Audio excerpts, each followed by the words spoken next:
Good evening. We're going to look at Mendelian genetics with biology. We've been doing a series here of all the types of Punnett squares that we've been going over in class, and so now we're going to go to the ones that involve the X and Y chromosomes. And in these special cases, so we have the X and the X, that would be a female, and we have the X, the Y, which would be a male in humans. And only the X's carry the those are the ones that carry either the alleles.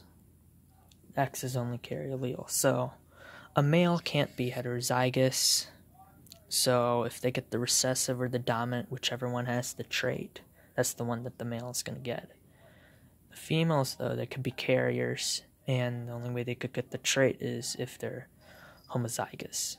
And in some cases, like with sickle cell blood disease, you could be heterozygous and have a little bit of trait of both the normal blood cells and the sickle shaped cells. But anyway, okay, so in this we're going to look at hemophilia. So H is going to be our dominant, which is normal, and dominant and recessive, again, it just means that if this allele was in the gene, the genotype, that's the one that's going to be expressed. This doesn't mean that this is the more common in the society or the population. It's just if this big H is there, that's the one that's going to be expressed.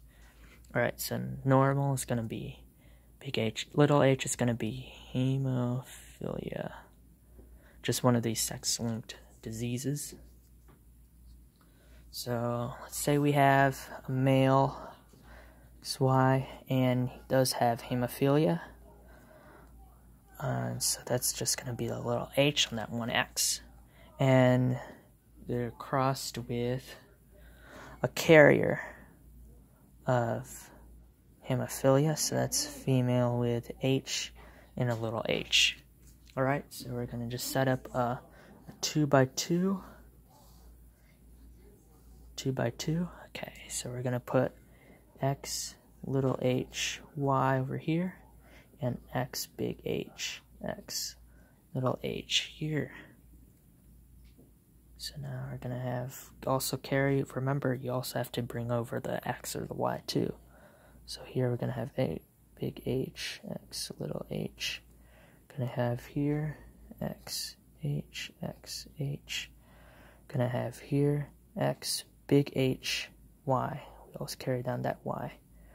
And we're going to have X H Y.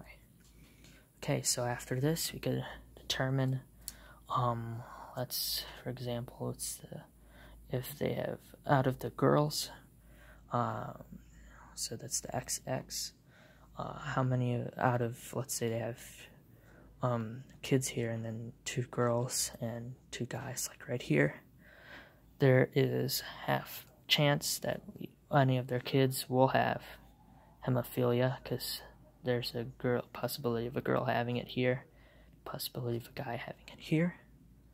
So it's a 50% chance of hemophilia even showing up. And then we could go even further. It's a 1/4 chance for them to have a girl that has hemophilia. As you can see, it's recessive. Alright,